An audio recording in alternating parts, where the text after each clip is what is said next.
There are a lot of games that have playoff implications, and we've quantified that here via Sportsline on the Inside the Lines team. Of course, a lot of head-to-head matchups here as well. Current with a win, with a loss. We're going to break it all down for you right now on HQ.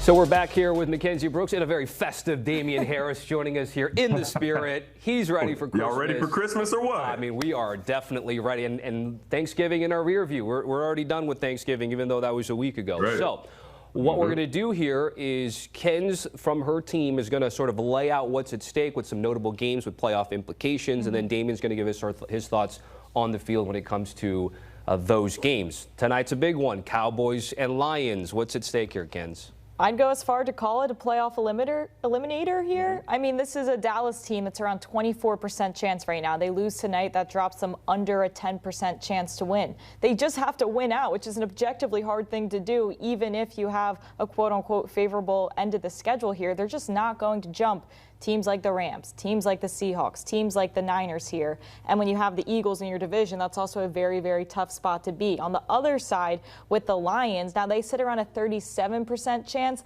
That could skyrocket up with a win here tonight, but goes down to around a 19% chance with a loss. But when we look at the numbers for Detroit specifically, obviously we're looking at what's going on in the conference around them and their division and the records. We're also looking at the roster and who's healthy and who's not, and just your power ranking and having to downgrade the talent of your team, right? So not only are you in a hole because of your record, you're now just also in an injury hole, and we have to account for that as well. So that's why you're seeing pretty pessimistic takes from us on the Lions or the Cowboys to even make the playoff. So that would be Amon-Ra St. Brown, questionable with an ankle injury, practically the entire offensive line for Detroit. Dame, what stands out to you about this Cowboys-Lions matchup? Well, it's going to be all the injuries for the Detroit Lions. I mean, the wide receiver room is depleted. Up front, they're not very healthy. And, you know, the key point for this Lions offense is the running back room. Jahmyr Gibbs and David Montgomery. Can they run the football against this revamped Cowboys defense? I'm not sure they can, especially with the injuries up front. And if they can't run the ball, this is going to be tough sledding for them, because on the other side of the football, the Cowboys offense is just, everybody's playing superhero ball. Dak should be in the MVP conversation. I'm just going to go ahead and set it. He's, second in the league in pass yards, second in the league in touchdowns, only behind Drake May, who is the MVP front runner right now. You look with George Pickens and the addition that he's made to this offense, along with CeeDee Lamb. Javonte Williams has found a new home. He's found success. He's helped this offense become balanced to where they can run the ball and throw the ball. They can play action off of it, and it just opens up so many things for Dak in this offense. So it's going to be a tough challenge for the Detroit Lions. Again, offensively, they don't have a lot of their weapons healthy, and the key is just going to be, can they run the football against this Cowboys defense? And this was already a team decimated by injury last year when they were the 1 seed, really getting in their way. It's a different side of the ball. Correct. It's just been tough for Dan Campbell and company here from a health concern perspective. All right, you mentioned the race for the NFC North right now, which pits the Bears and the Packers, which will play the first of 2 games over the next 3 weeks. I'm curious what the numbers say, because even though Chicago's right now the 1 seed, the better record by a half game, there seems to be maybe a thought that they're due to regress. The metrics don't like them. What do the numbers say when it comes to this game, this race, this particular team? As far as Chicago and the pessimism you'll see across the board, and you even see it reflected in sports books as well, is Chicago in December. As silly as it sounds, like, this is the back half of a schedule that becomes a gauntlet here. You're either playing at home in the cold, or you're playing a top 10 defense the rest of the way out here. So it's great that they have the cushion that they gave themselves. They're going to need the cushion. Now, both of these teams will stay above a 75% chance to make the playoff, even with a loss here. This is about the division race, right? This is what you want to talk about. Chicago goes from a 41% chance to a 70% chance with a win, but down to 27 with a loss. And you see basically a very similar impact here with Green Bay, 53% to 67 with a win, 22 with a loss. So again, this is about home field advantage. It's about 1 seeds, and I've been here for a few years doing this, and the model goes on, past me.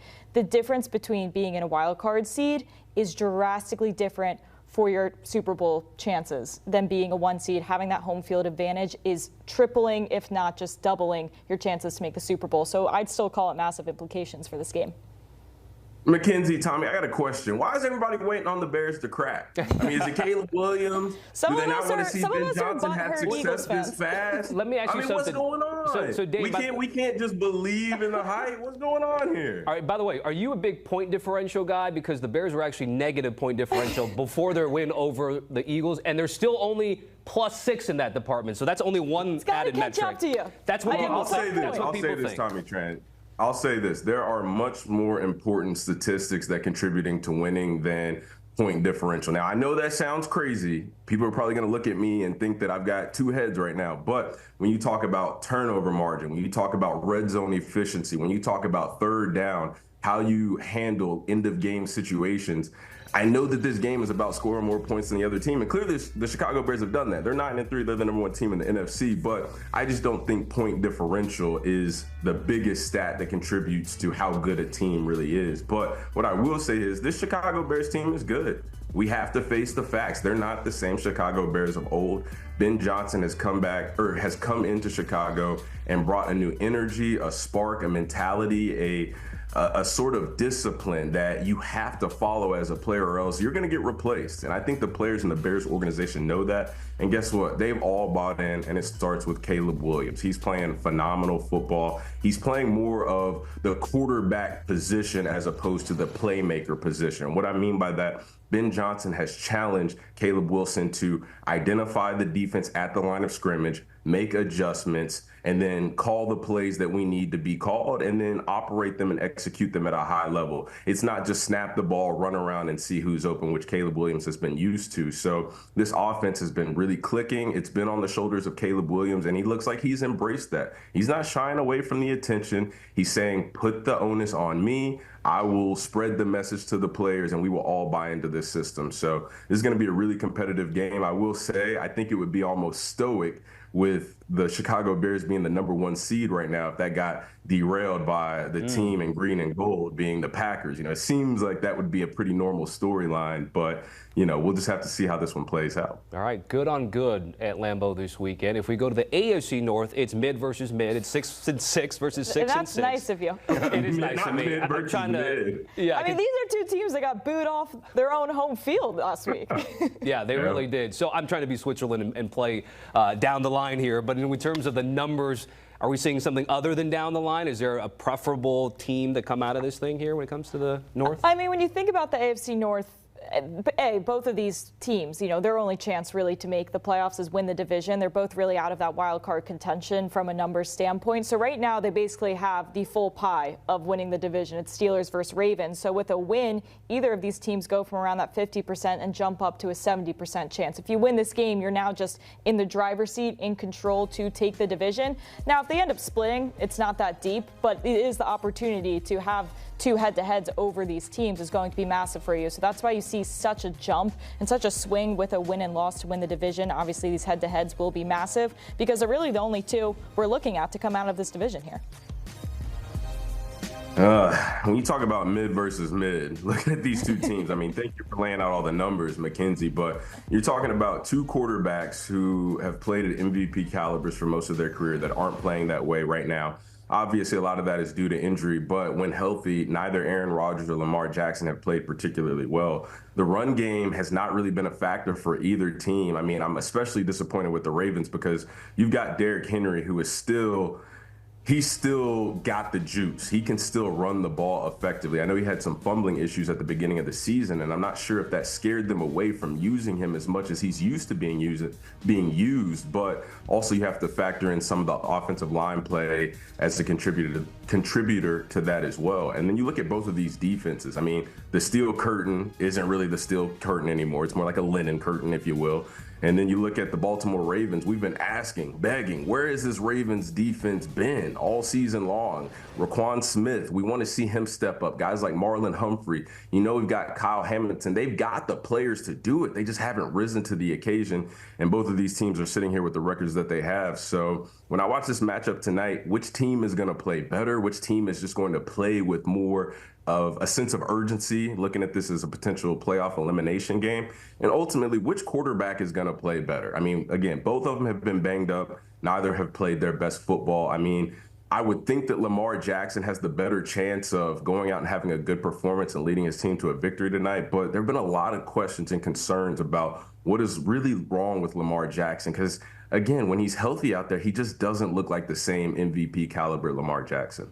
We also have to talk about, as far as questions and concerns, TJ Watt. It feels like a necessary character in here. Now, there are not many players outside of quarterbacks that can really move the needle in a model, depending on if you're healthy or not. TJ Watt is one of them, right? The Ravens right now are around a 62% chance to win this game. If he is out or seriously limited, that goes to a 70% chance. Like, there is this huge difference when he is healthy. Now, that's different than just being on the field, because we saw last year he was almost ineffective when he was there, but he wasn't really himself. He couldn't stop the run at all. So the difference of him being here and not being here could be big for the Steelers' playoff chances in general. It's obviously huge for this game, but interesting to have a player like him outside of quarterbacks that can really move the needle in the model. Be a difference maker, tangible difference maker there.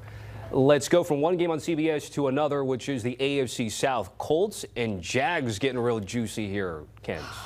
Now, the Jags are sitting pretty, which was something that I never thought I was ever going to say. I mean, 2 claps for them for what they're doing. I don't know how I feel about Trevor Lawrence, but they're getting it done. The Colts, I didn't think we'd be in this situation either. I mean, they lose this game. They drop to around a 50% chance to make the playoff, which is crazy to think after what we saw coming from them earlier this year. So same with the Jags. I mean, they're a bit of a different situation when you're looking at the division. I call it 40-40-20, and you have the Texans down at that 20.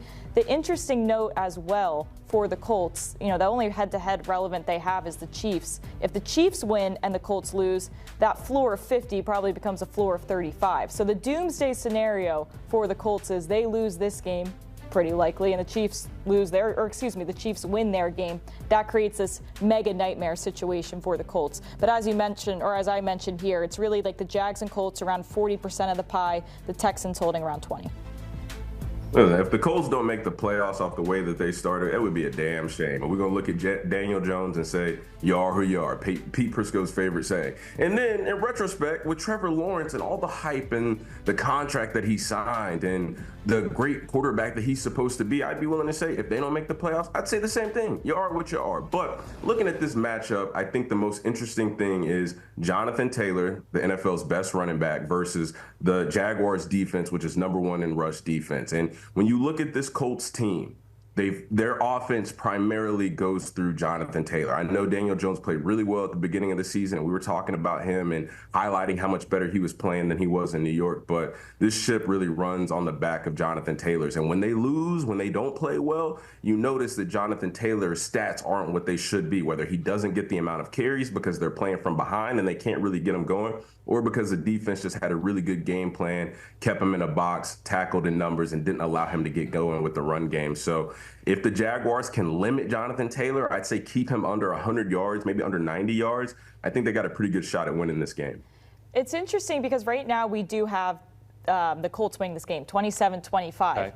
What is interesting to me is obviously we're looking at past data with a model that goes to last season's, that also goes to, you know, previous 4 games.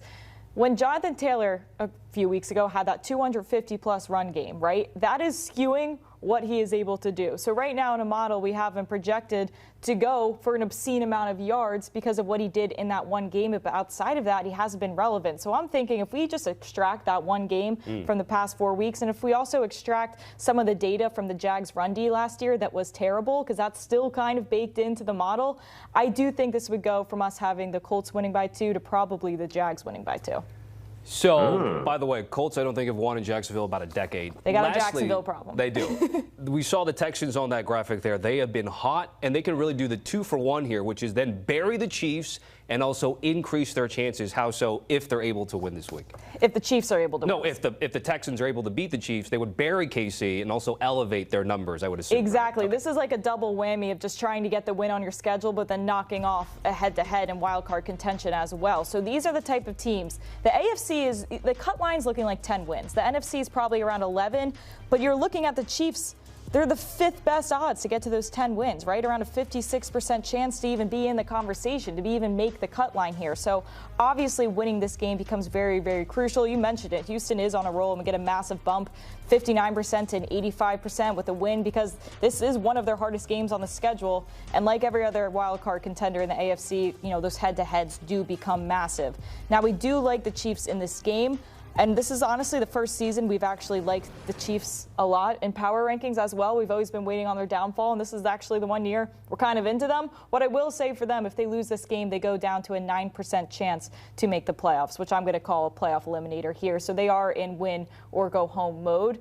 If anyone's going to do it, as we know, it's going to be Patrick Mahomes here, but a win here would keep them above water around 54%.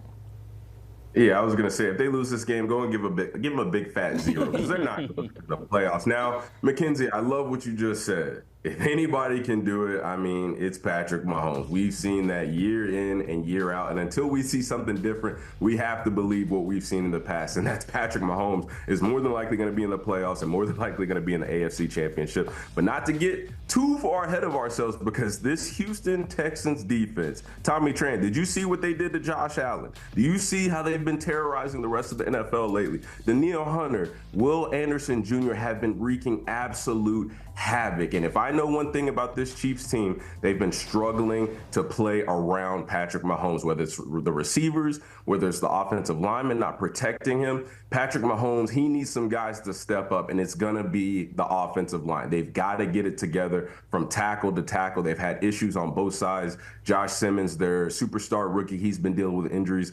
Juwan Johnson, he's been here and there, up and down. We'll say that. I'll keep my words nice today. He's been up and down. So with this defense that they're facing, seeing the way that they dominated the Buffalo Bills, one of the best offensive lines in football, seeing the way that they made the reigning MVP and Josh Allen look pedestrian and like he couldn't even find a rhythm. If the Chiefs do not protect those 4 guys up front, primarily those 2 edge rushers, Kansas City will not get to the playoffs. I'll tell you that much. That will be a tall task. That Houston defense is certainly